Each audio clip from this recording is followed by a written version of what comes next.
Hey, everybody, it's Sunday night, so it is time for another episode of Explain Yourself. I'll be your host tonight, Benjamin Morse. Joey Galvez is taking a break, so I'm flying solo.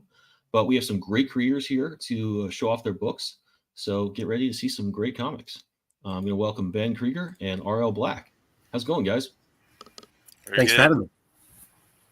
Awesome. Thanks for coming on. So, you guys have some really cool books. I'm excited to go over them. I'll kind of just let you give a quick elevator pitch about your book. And Ben, we'll start with you. Tell us about Regenesis. Thank you very much. Yeah, it's the woman with no name and her AI sidekick are exploring a future you'll hardly recognize. It's a lot about what happens to the universe once there's no more frontier to explore. Everything kind of collapses in on itself, and people are being pretty terrible to each other. But the art is fantastic. We got Gian Maria Orlandi is an Italian artist who has a really great retro style that I think fits the universe very well. Cool.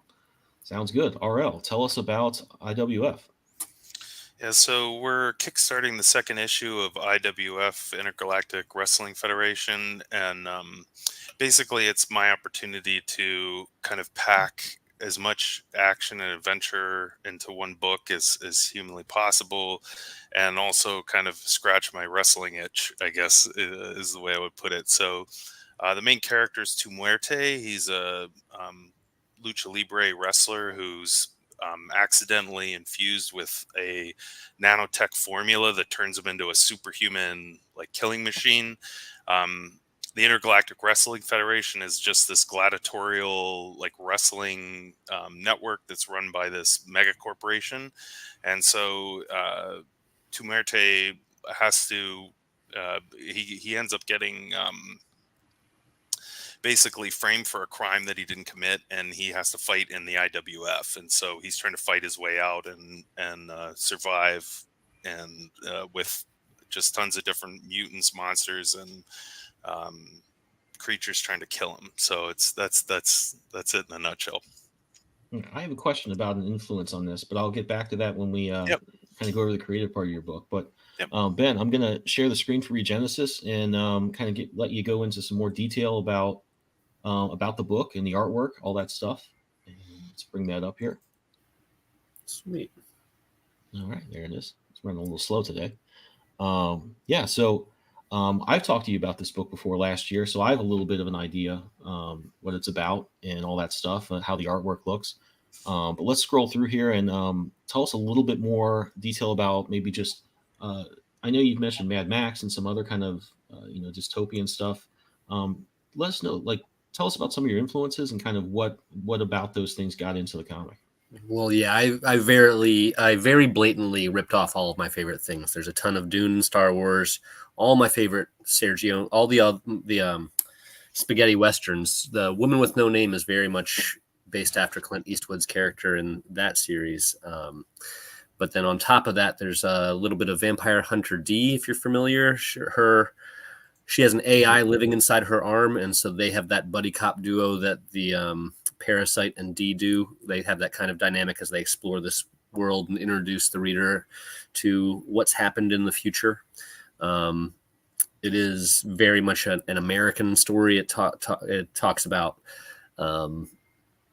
manifest destiny and how it's like the common through themes that are in all of those westerns, talking about what makes American, what makes the frontier. And how those things change as civilization develops. And so then the sci-fi addition to that is what happens once space is the final frontier, but what happens when we run out of space to explore and things kind of collapse back onto Earth, which is where this is. The time you and I live on old Earth, they would refer to this time as old Earth, and a majority of the series is exploring what happens as you change from a civilization that's stuck on one planet to one that has AI that lets them do whatever they want. AI is a huge part of this story, and it started before, that was so topical, but, the more AI does in the artists community and in our world, the more relevant this story kind of gets, because it's very much about what happens when humans are losing control over their own lives as individuals and their own civilization as machines get stronger and stronger. It empowers us in a lot of ways, but it also takes away a little bit of our humanity. Yeah, I was going to say, even at this time last year when we talked, there was like AI was not as big a story, especially for artists. So It's that only certainly hits a little bit different. it's only going to get worse. I'm sure it is. It's a tidal wave. There's no stopping it. Yeah. No, I agree. But it's good to see that you still are working with real artists. So hopefully, Yeah, very very much committed to that. I do have an AI chatbot on the website. If you go to frontierforever.org, you can talk to one of the characters from the series. I think that's pretty cool. But aside from that, there's no AI writing, no AI art at all. I really love my team of artists. That's Gian Maria in the middle there, and he's the one who does all of the art, the inks, letters, and excuse me, not the letters. The inks and coloring is all him. For Regenesis, and I wouldn't have it any other way. His retro style, again, is really part of what makes this such a fun project.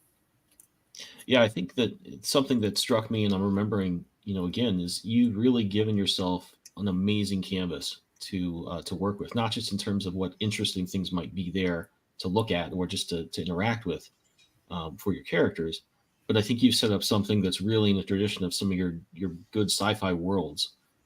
Foundation, something like that, that you're not just giving your characters cool things to do and cool visuals. These are something you're setting up things that are going to really change the way people live, and kind of giving you that premise that you get in a lot of science fiction books, which is when we introduce this, what happens to society at large, what happens to this type of person, that type of person, and that becomes a big part of the narrative. I think that's something that's really present in this series.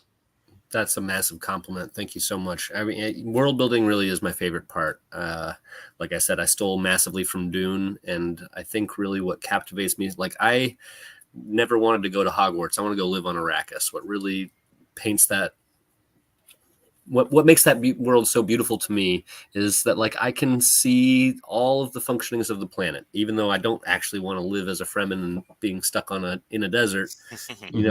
It just feels so real to me. I love his work, and I tried my best to copy his world building. No, that's something. I mean, I read those books when I was in high school, loved them, and I felt the same way. You get in love, you fall in love with like the romantic idea, the cool parts of living in a world like that. Almost, I think there was one of the special feature interviews on Blade Runner. Ridley Scott was talking about he wanted like the romance of being down and out, not like the actual way that is, which sucks. But like the streets are rainy and they look cool, even though it's kind of a miserable place to live if you were stuck there. It gives you the viewer the right thing. Like you do want to visit that world, and I think that's something that really is consistent with every franchise I love. Is like it's a good world to go to. I love the world of Star Wars. I love the world of Indiana Jones, of DC Comics, and Mad Max, all those things. And I think that's something I really tried to do with my stuff is give you something that lets you imagine what's off the frame, kind of. And I think that that's something that's really important when you're world building. And I think it definitely shows that you took a lot of time in planning that out. Thanks, dude. Yeah, and I should probably mention the Wayland-Yutani connection, because that is some of the best world building, in my opinion, too. That whole Aliens franchise, it's just so good. Great job, Ridley. Yeah. I like that some people are trying to tie that into Blade Runner. They're trying to say like they're little official. Is that official? Okay, cool. Oh, yeah. The company, the Wayland-Yutani company is what binds them all together. And there's also the one that was, I thought, unofficial for a long time. Have you ever seen? Is Soldier, it just called right? Soldier? Yeah, with Kurt Russell. Yeah, I knew about that one. Yeah. That's in there too. It's official. No, that one I did know about. I like that one. I only saw that a couple years ago. Really enjoyed it. I saw it I saw it at release, and I really didn't think it's so campy compared to the the legit parts of the series that I didn't think it could possibly be real, but it's totally real. I was aware of that movie when it came out, but I didn't see it. I think there were ads and comics for it, like there was everything back then. But I wasn't aware of the connection at all, which of course, if they were to release that today, they would be like, wouldn't shut up about the fact that it was connected for real. To this universe and to that. When I watched it, I loved the 90s-ness of it, but I also was like, I part of me just wanted it to be more like Alien or Prometheus or Blade Runner, which of course is a pretty unrealistic expectation. But I think that's something you got to keep in mind.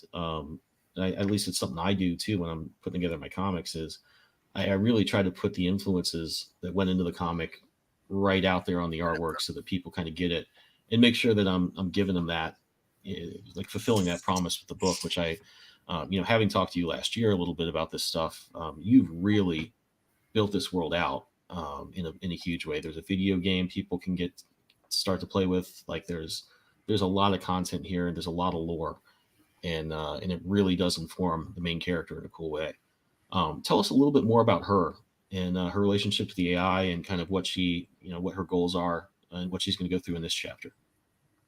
Yeah, she's a surprising character because you really go in, and I honestly, I did this less intentionally than I would like to take credit for, but so many people tell me, oh, I really wanted her to be this hero who is, just doing all the typical hero stuff, and she doesn't. She's really a conflicted character.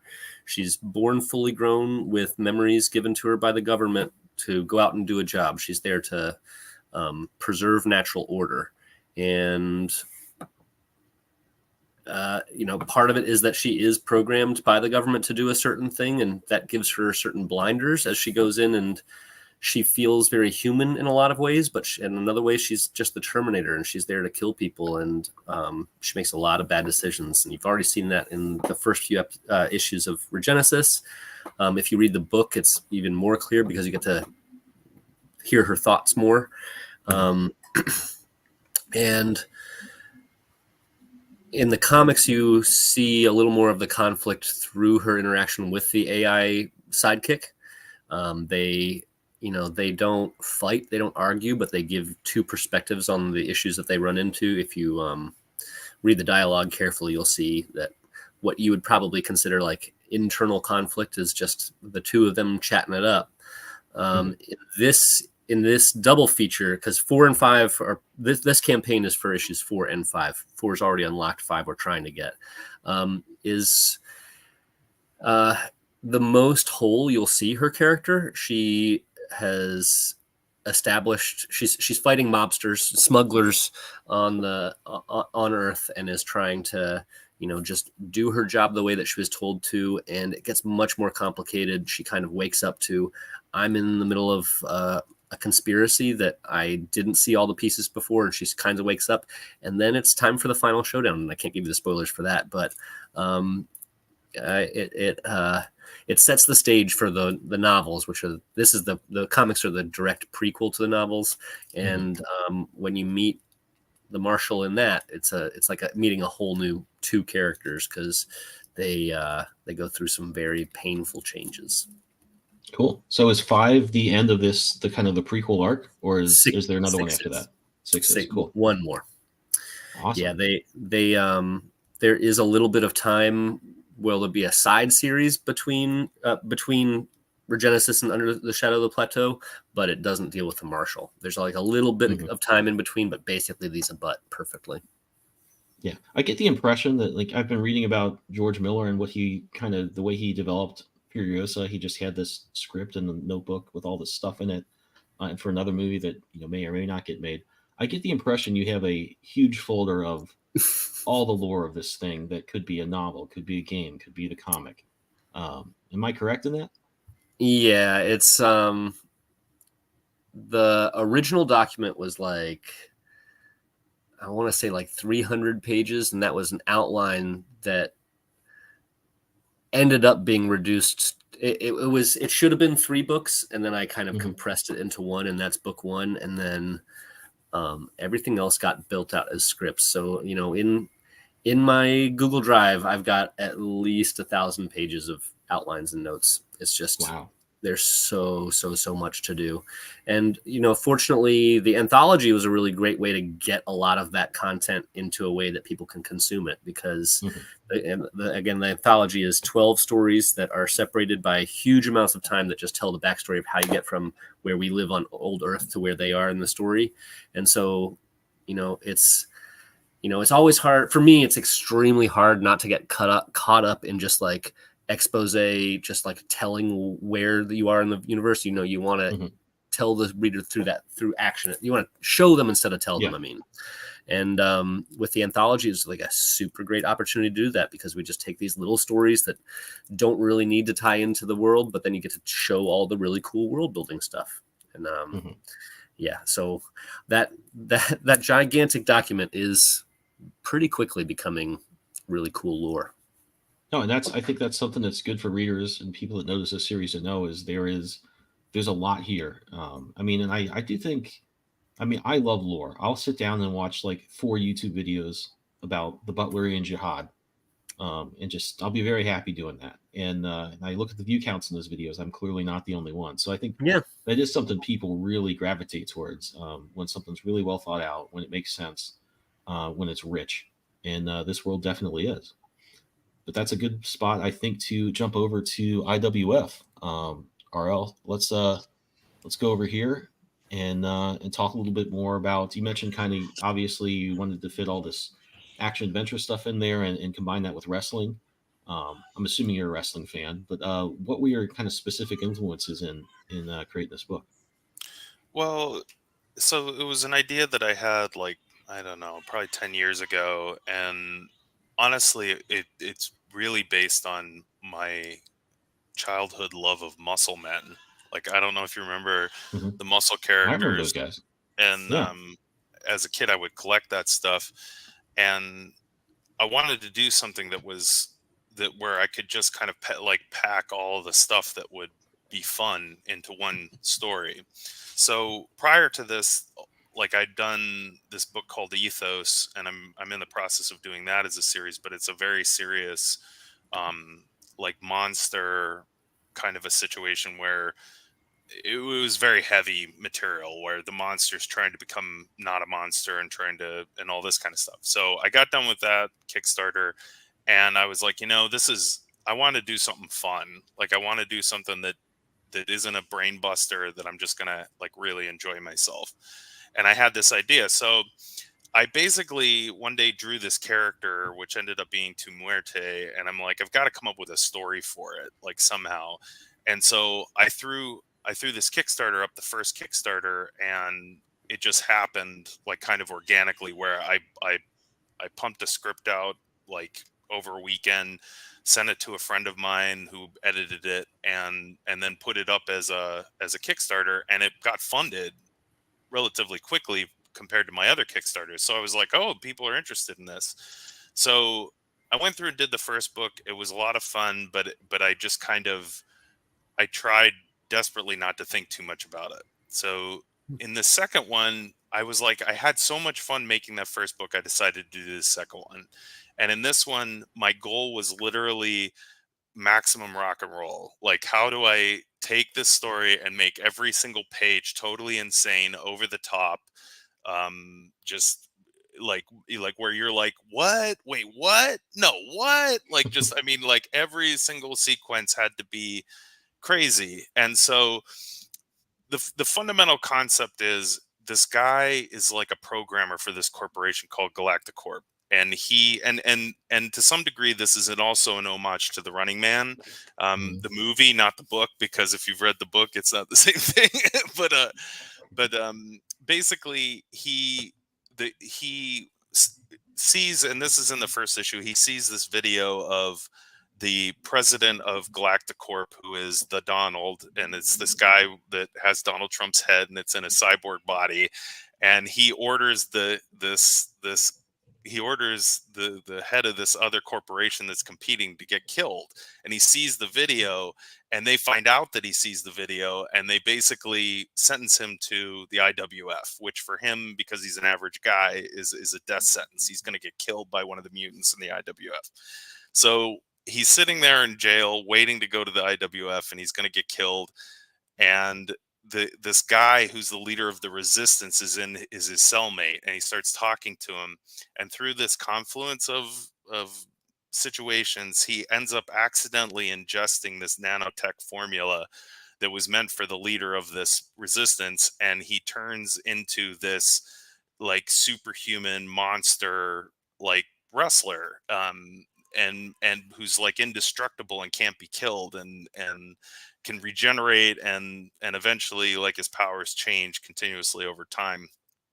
And so he goes in and he starts running the table at the IWF. He starts beating everybody, and it becomes a problem because the the Donald is worried that he's going to get his brain scanned or something else is going to happen, and he's going to release his secrets about how he created this um mega you know mega corporation and stuff. And so he ends up in this second episode throwing everything at him to try to kill him, basically. And he's wrestling Metatron, um who's the champion of the IWF. He's undefeated. He's killed everybody, and just basically hijinks ensue. So for this, I created some 50 or 60 wrestlers that are a mix of like mutant sharks, mutant pit bulls, robots, vampires, like, I mean, just everything that you could possibly think. And they basically duke it out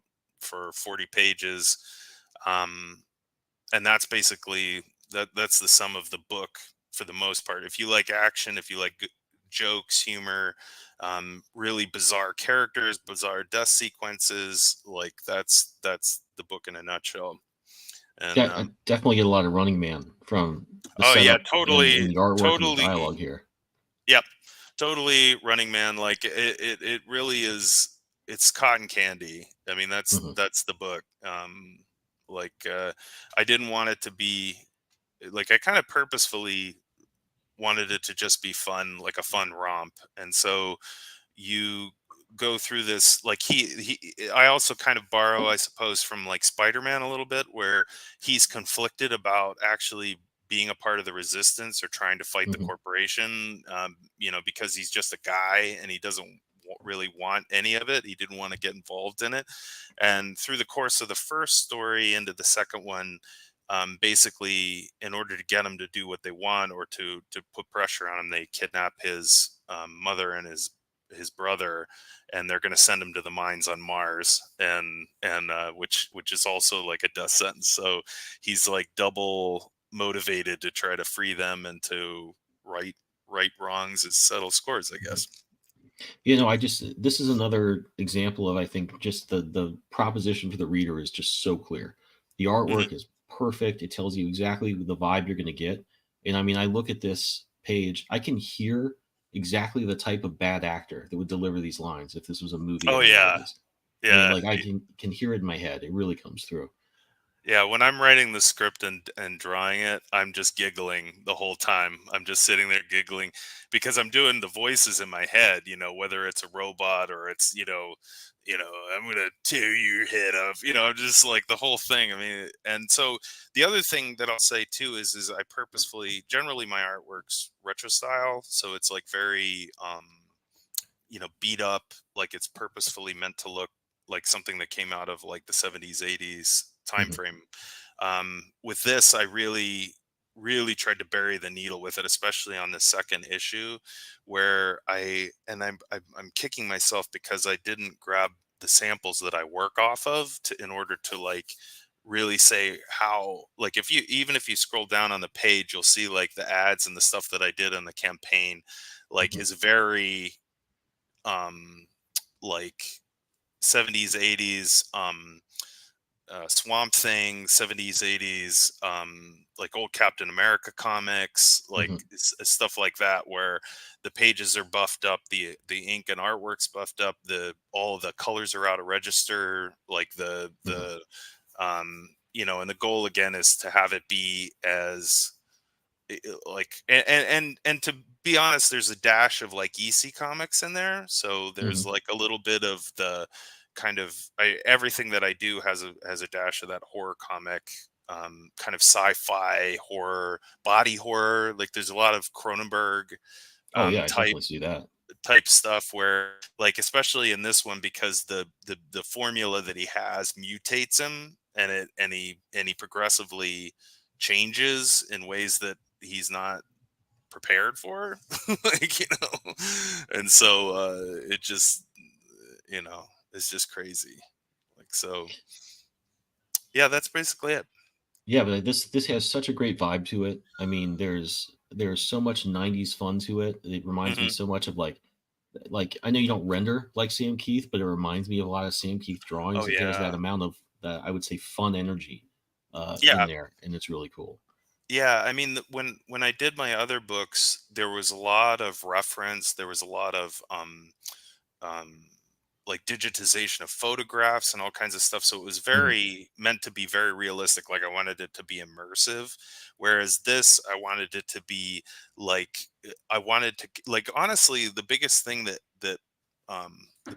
that pushed me into this doing this second book was reading this was oh you can't see it I 'cause- can oh, sell you there if it whoop, whoop. pops in. I got this Jack Kirby's Fantastic Four artisan edition. You can barely see it, but anyway, it's just a ton of Jack Kirby art, like just the inks and the and the words and stuff. And Hmm. so I was reading that because I was trying to decide whether I was going to do the second Ethos book or I was going to do this, and I started reading that, and that's really what prompted me to just go, you know what, I'm just going to finish this series out. Like I've got this book and then I'm going to do one more and then I'll collect it in a trade paperback. Um, Probably, I don't know if by the end of the year, but like probably by next spring. And Hmm. I'm just going to make it. It's just going to be like you're going to read it and just well that and then the third thing or fourth thing would probably be Hard Boiled by oh, Oh, Jeff Darrow and Frank Jeff Miller, right? Darrow and I was reading Hard Boiled when I started working on this, and I'm like I'm gonna just make it just like insanely gory, over the top, like action. Like there's just I just wanted it to be pulpy as possible. It certainly is that. I was going to ask you. I mentioned this earlier. Have you seen a movie from the '90s or maybe late '80s called Arena? I don't think I have. Okay, it's like a schlocky. It's low budget. It was on like HBO at 11 o'clock at night all the time. But Hmm. it's like a guy that ends up having to fight all these mutants in like the 200 years in the future in space. It's very much up your alley. I was looking at this. I'm like, I'm sure this is an influence. Yeah. Uh, I guess I was wrong. Yeah. Yeah, this is just an opportunity to be a kid for a little while, to be honest. Like I remember when I was a kid, like when Teenage Mutant Ninja Turtles came out and like they had like a role playing game for it and a bunch of other stuff, and I would sit and draw my own mutants and stuff. Hmm.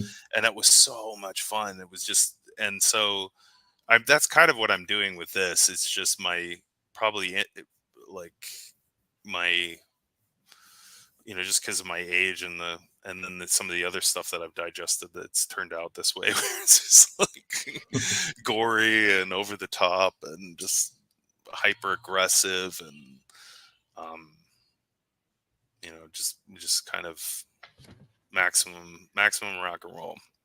Yeah, no, it's got that energy that when you're like 12, 11, and you're just like, Hmm. you want to see the grossest monster you can see. You want the, like, you replay the part of the movie where some guy's head explodes or something like that. And you Oh look yeah, back and like, it was weird that we wanted to do that, but you just kind of did. And yeah, this guilty comic has that pleasures. energy. Yeah. Yeah. Yeah, I And, was reading. I think the other thing was like I was reading like this McFarlane Spider-Mans and stuff, and I really wanted to. There was a like like his run when he did his original Spider-Man series, for instance. Like I there's a level in those 90s books. There was some like the way the artwork was drawn, there was some danger to it. Like it was mhm. very engaging, and there was a lot of eye candy and very pulpy. And I think I wanted to kind of do that. So Yeah, I think that's something that, and it was such an explosion. Like when those guys got popular in the late '80s, like, I mean, I think my art teachers probably were like, "What the hell happened over the summer? The year that we all came back and we're like drawing all the lines and people's oh yeah, foreheads and stuff." They like because it just seemed to change really quickly when those guys got good. yep, And like McFarlane, he like would say like they actually didn't want him to do all that stuff. He's like, "Well, why can't the webbing just look cool instead of just being this like line on a page?" And he took some attention to say, "Here's all this stuff people expect to see. Here's all the stuff that's in the story. I want to make that look as cool as it can to, especially to, the target audience at the time. And I think that's just something that's so important. You can kind of get lost in the weeds when you're writing and drawing a story and kind of doing the things you want to see, or maybe sometimes even the things that you think you imagine your readers will want to see. And then you, at least for me, I kind of think like, oh, this is a little silly. Like, people my age are going to read it. They're going to think it's dumb. But you have to put that aside and just kind of dial into the id of what your project is. And I think this one certainly does that. Yeah. Yeah, I mean, I thought I was reading. I got one of the EC Comics collections, and they were talking about the publisher and oh gosh, what's his name? William Williams. Gaines. Yeah, Gaines. yeah, and he would go up to the artists or the writers like before they were going to do like a book, and he would say, "Okay, I'm 9 years old. Entertain me." like what do you think a 9 year old's going to want to read? You know, and I mean, it's a kind of a silly thing to think that. Not that I'm saying that a 9 year old should read my book, but it's like, what would 9 year old me want to read? Yeah. Like and that's kind of the way that I looked at this, was like, how could I capture um to some degree like the same feeling I had when I read, you know, that Spider-Man run for the first time, or trying to think some of the other artists at that time that where you just like the X-Men books with Jim Lee, like where you Yeah. just you're like, what is this? Like, and you just flip the pages, and sometimes you'd read it, sometimes you just look at the artwork, and it was just, there was such a it was so engaging and over the top and just and dynamic that, I think that's the way that I kind of like, I thought like, okay, I'm not going to try to write a story that's going to be like a Frank Miller story or something, or a Alan Moore story where there's like all these layers to it. I'm just going to make something that when you flip the pages, you're like, what the hell is this? Like, like, like just like, it just like, I don't know what this is, but it's like bizarre and over the top. And I'm really, it tickles like a funny bone or something. I don't know. So, No, it's dialed into that thing when you're a kid and you're showing like you've got a few comics and your friends have a few comics and you pull this one out and they're like, whoa, that's cool. Look at all the blood yeah, coming out of this guy. Like, it's yeah, that's the thing to do. And I yeah. remember like reading comics of that era. Like Larson was actually my favorite. I don't Oh think I'd yeah, ever yeah, seen the character. I actually preferred him to McFarlane.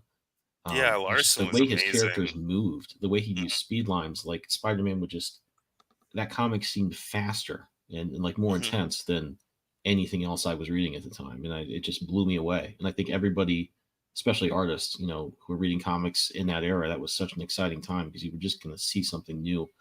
mhm, And then like that was right when computer coloring came along, so suddenly you were seeing more of that too, and everything just seemed to be like, it's kind of the opposite of when they invent something new today. It's always horrible and it's making our lives worse. But yeah. it was back then it was just like every month like some new cool thing was going to happen. It was going to be just this like awesome thing you couldn't imagine. It was really exciting. Mhm, So it's of course awesome when you look at a comic that brings that back to you a little bit. mhm.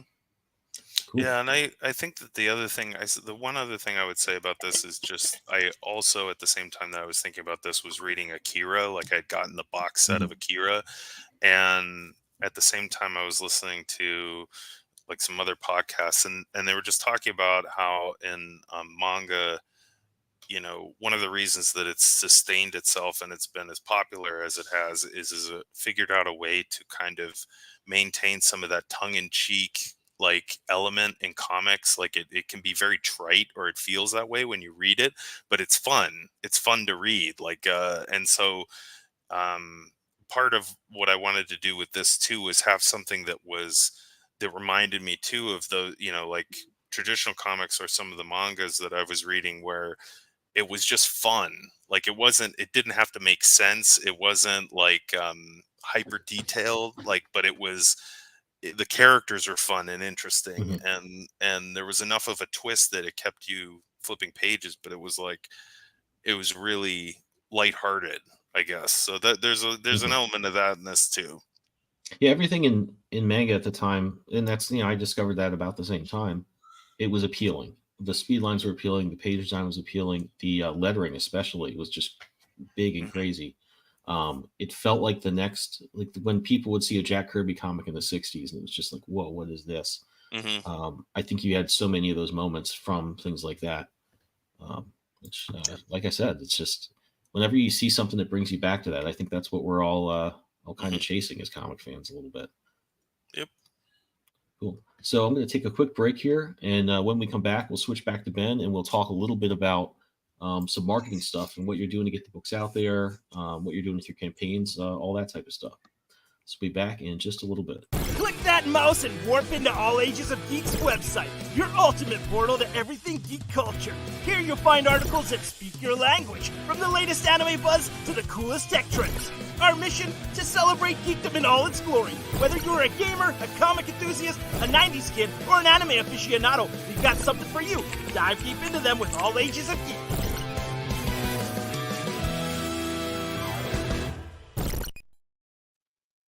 All right, so jumping back over to Regenesis, Ben, I kind of wanted to ask you a little bit now about. I mean, you do so many different things with this franchise. I guess I could almost call it.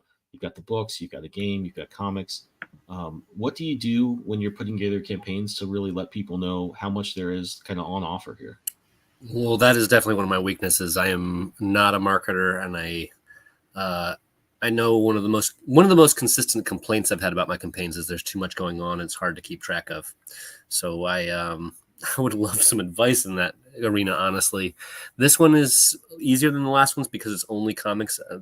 There is actually anyone who's backed can join our Discord and play the text-based game if they are interested in that. And so if you like typing, it's really fun. But in terms of like other content, this one has a lot less than the other ones. So I want everyone to get involved in it. And at the bottom, I have some links to like join the website because there are extra bonuses you can get by doing that. But this one, fortunately, is just comics and the 3D decoder glasses. Those are really those are I found the vendor for those. I think it's Rainbow Symphony, and they have little postcards that come with the glasses attached. So I immediately went and started converting some of my art to 3D, and this is I'm incredibly psyched for this. I had a Ghostbusters comic when I was a kid that I think might have come out of a cereal. It might have been a mail to order thing from a cereal company, but it had glasses and a full comic, and I think it was only 8 pages, but it not only has the 3D illusions, but it also has like hidden images in it. And as soon as I found the vendor for these, I wanted to integrate that into the project because, you know, when you're reading the comic books or the books or the anthology, there's a lot of tie-ins to the other ones that will kind of enhance the mystery. Like the read order is not important. You can start wherever you want, but it's going to entice you to read some of the other ones in a variety of the ways. And so this is just another way for me to sneak in a whole bunch of Easter eggs and hidden things that'll lead you to other parts of the universe. Yeah, because I love it. Like you're not just doing it because I think you could just do this and have it be in 3D and it would be cool. Of course, because you're putting something in there that's gonna take you somewhere else, give you just a little bit more of the world and some information you have to figure out. And I'm just trying. Oh, go ahead, man. I'm sorry. I'm just trying to be like Ghostbusters. You're giving me a lot of credit. I really appreciate it. That's high compliments, but I'm just trying to be like all the cool things that made me want to make science fiction. Yeah, I saw that earlier, and I was like, "That's awesome." I'm like, I've got to ask him about that because I saw the 3D artwork earlier. I was like, "That is so sweet." Yeah, and I think we have a mutual friend. Does anyone know Jeff Weber? I tabled with him at a Small Press Expo, and he had converted some of his comics, and I think some friends to 3D too. And I thought about just doing like 3D issues of the comic books, and I still might convert some of the existing ones and reprint them, but I think having like side adventures and maybe like 1 or 2 pages where it has hidden messages inside of a main issue. But it's just like, it's so much fun. It really opened up my production world a lot. Yeah, I love that both your campaigns have just, I think, a lot of things that are you just look at it as a backer and you think this is going to be fun. And these guys really thought about fun things they could offer with their comic that would just make this a little richer, a little bit more than just, I back this and I get my floppy in the mail or my digital version, which I think is something that it's hard to compete. It's really hard to be on Kickstarter and make it worthwhile. Shipping costs so much. And I know backers are really sensitive to that. And I think we always have to look for ways to, like, there are things we can do that the direct market can't do. And we really ought to focus in and zero in on those things. There are fun ways we can add fun to this that will kind of offset some of the differences in what it costs to back these things versus going to your shop on Wednesday. And I think that's something I'm always trying to figure out ways to do. And I love to see when guys like you are just coming up with all sorts of crazy things and finding vendors to do it. My dream is actually, you mentioned the cereal. Like, I used to eat so much Batman cereal back in the day so I could get those 3 comics that you had to send away for. That would be like the best possible add-on someday if I'm pulling down Skybound money with one of my campaigns. I'm absolutely going to try to do that. You're going to do a cereal brand. I would, not really. It'll never happen. But I love things that remind me of doing things like that. And I think the 3D glasses does that. Yeah, not quite on the level of a cereal, but I saw some people doing Play-Doh molds. It was for I think it was for a tabletop role playing game, but it really reminded me of some other Ghostbusters cross promotional stuff where their characters are in a mold, so you can make a Play-Doh version of them that you can destroy while you play. Yeah, there were so many great little weird things like that. I remember how every toy used to come with slime, which I'm sure my parents loved. Mm-hmm. It's just the greatest things. Like, here's this slime that we're going to somehow work into the story and you're going to put on your carpet. Yeah, there's so much cool stuff back there. And I think it's almost enough just to kind of remind people of it sometimes, even if obviously that's not practical to do, nor is anything food-based. But I would love to, when I was looking into doing cards, I thought there's got to be a way to put some bubble gum in there, and there's just absolutely not. But there's just, I think just reminding people of that, especially when it's appropriate to the type of story you're doing, it really, really pays dividends. So you mentioned that you can go to the Discord and play the text-based game. Is that something you've been doing for a while, or how long's that been going on? That was the much more ambitious project was trying to make a game that was like Pokemon for Game Boy. That was, you're in this universe, you're hunting our animals and making a collection. It's very much a ripoff of Pokemon. And I just I was searching for people to help me write the tabletop role-playing game, actually. And I think somebody saw some of my posts looking for video game people, and he was like, hey, I can make a text-based version of this really, really quickly. And he did, and it was great. It's cool. Very, very simple. You just go, you have to choose where you want to look, and then there'll be different creatures depending on what room you are in. And the rooms are like different parts of the world. And so you can go and get very cute creatures. They have little pictures and some very limited stats. There's no really any combat to it. It's a collecting game, but if you like old school MUDs, it's pretty fun. Yeah, I remember seeing you had some really cool sprites, pixel kind of 16-bit looking sprites, and some really cool backgrounds that were awesome. And just like I said about the other stuff, just takes you right back. And this campaign was delayed for over a year because that game was going to be part of it. I was going to release them at the same time, and that game is so much fun. But it's I am working with a new developer now, and I don't know when it's going to be out. Hopefully, this person says that they'll be able to finish by October, but I'm skeptical. It might be delayed for a very, very long time. Mm-hmm. Well, I mean, I think that's probably in some ways, I think with campaigns, and you mentioned this a little bit earlier, like to keep things really simple, not necessarily like it's got to be really sparse, but just very easy for backers to understand. Because I think people do get kind of like, wait a second, am I back in a video game? Am I back in the comic? And it's not that that's too much to think about, but I also think that you want to make things kind of easy for people. And I think that's something where it's really smart to do, because if you do just have one for the game and then you're in a different section of Kickstarter, I've always thought there was opportunities to bring in gamers that are supporting tabletop games or supporting card games into comics on the same platform on Kickstarter. So and I think that's a good thing to just focus on each thing one at a time and give people a really clear idea of what they're getting. It's a lesson that I wish I had learned more thoroughly with my first campaign, because I had a ton of content and I couldn't have done the first one any differently, just because that's the content that I had to move. But I should have just done single issue comics as quickly as I could, just to get the first 6 issues out. And it's not that I regret branching out into the anthology, but I think I would have a stronger fan base if I had just finished Regenesis before I started branching out into all this crazy stuff. But at the same time, it's been really personally fulfilling, because what I want to do is make this universe, and I get nice compliments from you when people notice all that world building. Well, I mean, it really shows. I don't think that's it's much of a stretch to notice. It's very obvious. It's really cool stuff.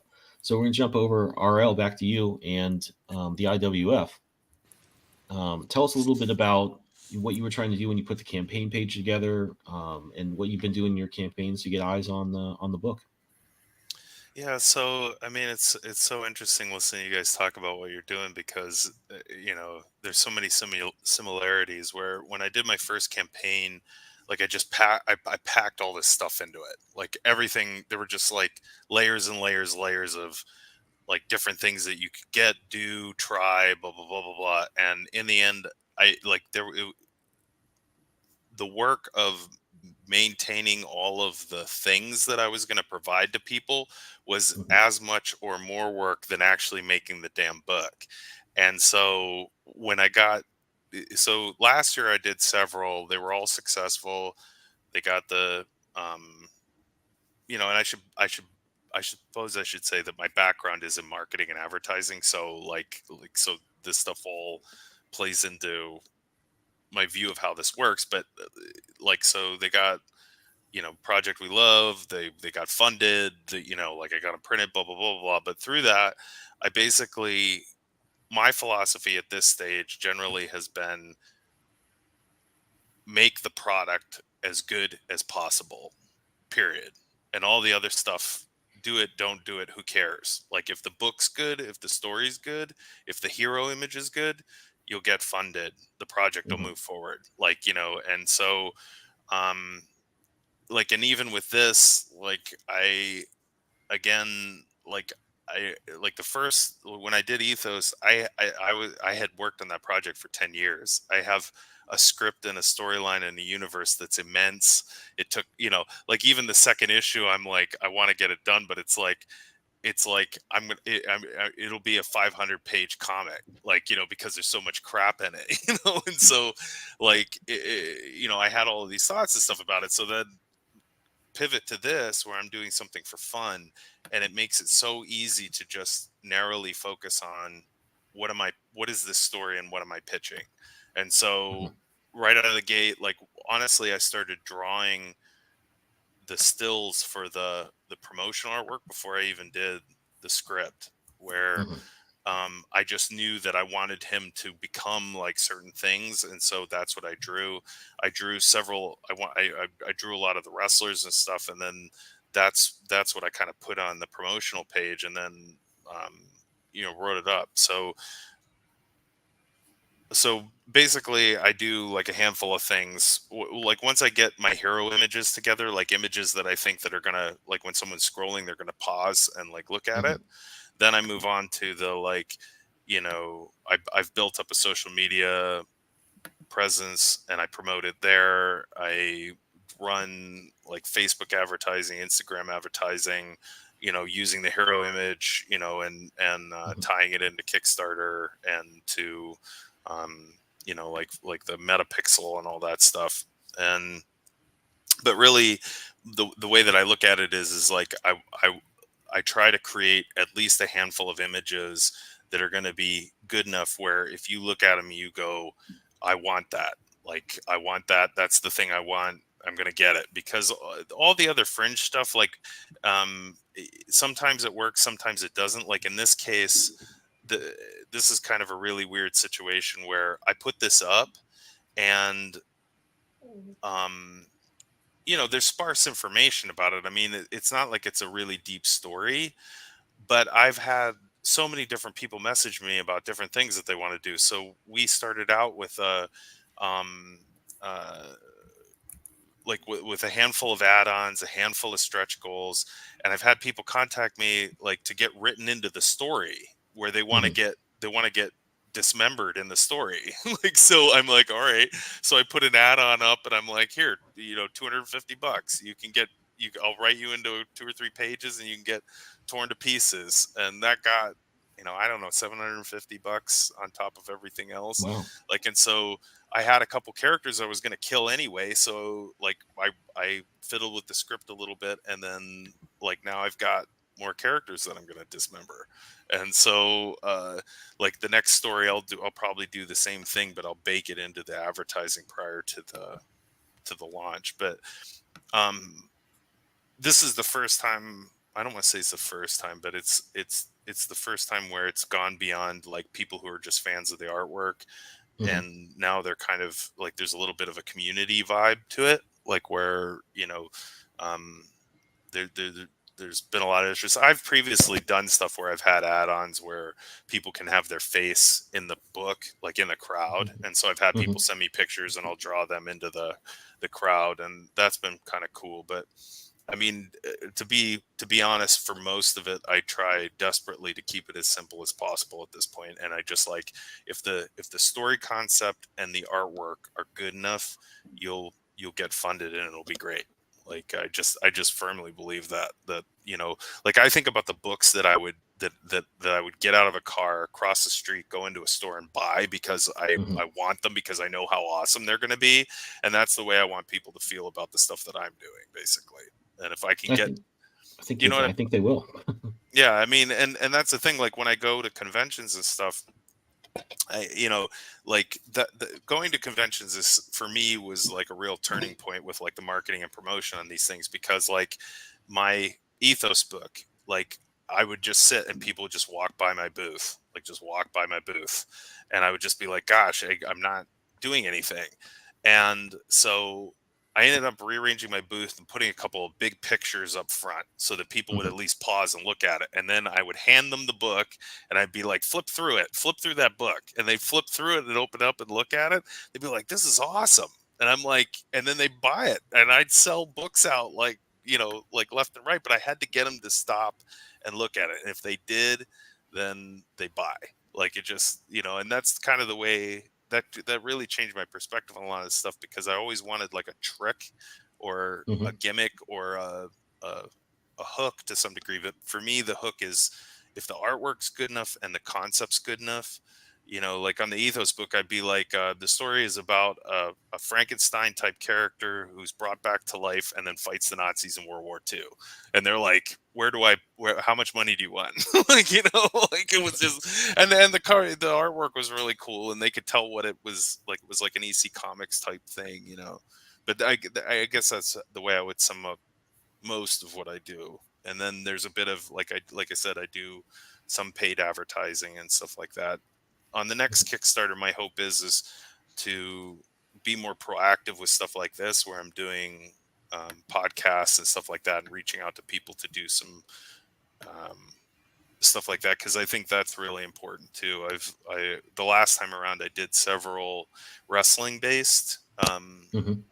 um, podcasts and video casts like this, and they would get me at least a few backers and people that became really interested in it from the wrestling standpoint.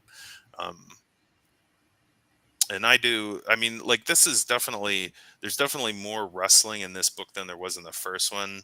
I wouldn't say that I'm like a huge like diehard wrestling fan. I I I I like wrestling a lot. I enjoy it, and my kids enjoy it, and we have a lot of fun with it. But I'm not like like so diehard that I know like every person of all time. But I do have people that are wrestling fanatics that like this stuff, and they're always a lot of fun to talk to about it, because they can see the influences in the characters Mhm. and stuff. So that's another aspect that I try to get that I think's a hook for this. If that makes sense. So No, it does. I think you're a rarity among comic book creators in that you're unafraid to like engage people, and I think that's something a lot of people struggle with. But I think also you're doing a really good job at when you talk about. I've done the same thing where I kind of do the promo image first. I want to be like, what is the thing that's going to stop somebody in their tracks? What's going to be like, yep, hey, I have to at least look at this and come up with a reason not to be interested in it. yep, And I think that's something that's super important to do. And I had the same experience as you. I worked on one series for like 10 years, had this all in my head. It was a struggle to condense it into like a readable comic because I just lived with it so long. And when I did another book after that, Scarlet Twilight, it was just like, oh my God, I'm just writing this 4 issue story. I know how it starts, I know how it ends, I know what's cool about it. And it hmm just flows out of you. So I can certainly see that the fun in creating this comic, hmm from your end, and just the simplicity of it, and to look at the concept and really zero in on it, comes through. But hmm some really good tips there about how to get people to stop and talk to you. And I did before we wrap up here. You mentioned doing paid advertising. How has that worked out for you? If you not, I mean, you don't have to tell us numbers or anything, but it's pretty good. I mean, I think that the way that I look at it more is to just maintain traffic to the page, because I think mhm, that's important for Kickstarter to keep it like in the algorithm.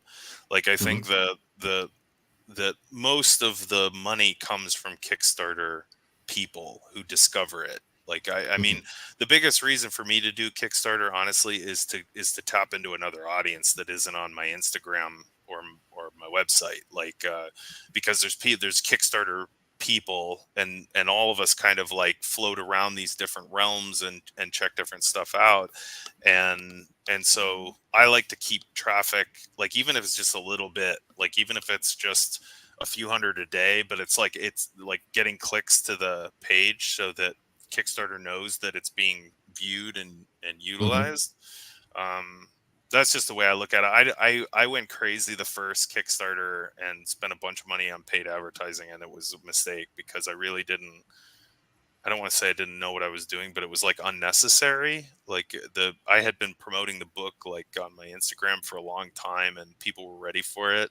This like is kind of, I pulled it out of. I don't want to say I pulled it out of nowhere, but it's um like there was very little prep to some degree, so getting some paid advertising was really important. And I just, again, that's another thing where I started out really complicated. Now I just keep it really simple. I do Mhm. 2 or 3 thumbnail images, and then I run ads for each one, and the one that does the best over the course of a few days, that's the one that I switch to, and then I just continuously hit people up using Wow. that.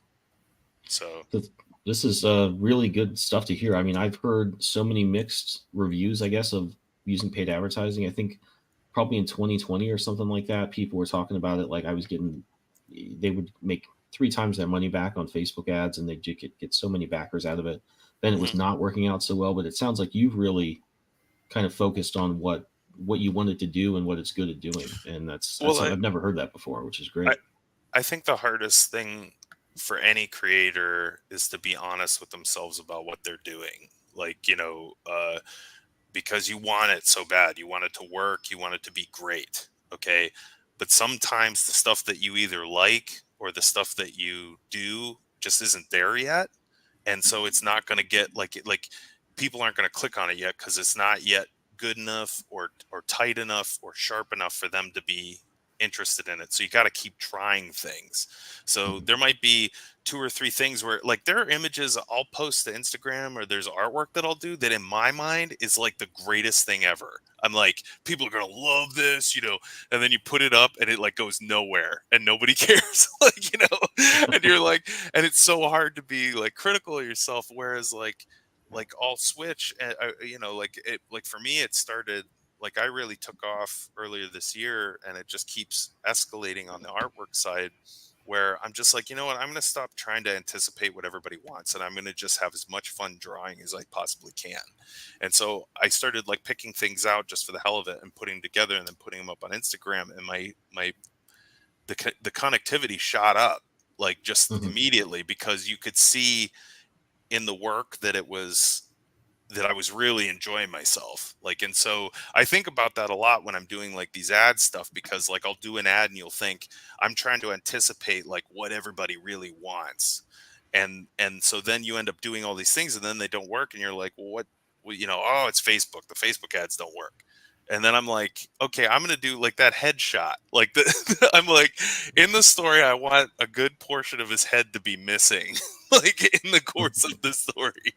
And so I drew that thing and I'm like, this is grotesque. Like, this is terrible. And so like I put it up and I would get people would just like message me about it. And like, I would never promote that normally. Like, I mean, I just, it's the same thing with like the main image with the guy with the luchador where his part of his face is missing. I mean, part of that is like kind of an homage to Terminator, but it's also kind of an homage to Akira.